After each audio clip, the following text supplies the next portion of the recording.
যুবক ভিক্ষুকের গালে থাপ্পড় বসায় দিছে।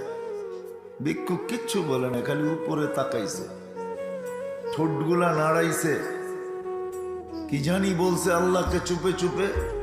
বলতে দেরি, যুবক মরতে দেরি হয় না। পুরা এলাকাবাসী ঘিরা ধরছে, এটা কি করলাম?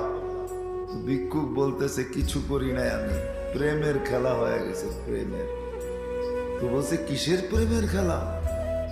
এই রোডের উপরে আবার প্রেম আসলো কোত্থেকা? বলছে ওর প্রেমিকার গায়ে আমার কাদা লাগছে, ও সইতে পারে না। ও আমাকে থাপ্পড় বসায় দিছে যৌবনী হাতে গালে। আমাকেও একজন ভালোবাসে, সেও সইতে পারে না। ও তো থাপ্পড় দিয়ে ক্ষান্ত হয়েছে, আমাকে যে ভালোবাসে সে জানিয়ে নিয়ে গেছে, এই জন্য এটা প্রেমের খেলা হয়ে গেছে। সত্য এটাই, সত্য এটাই।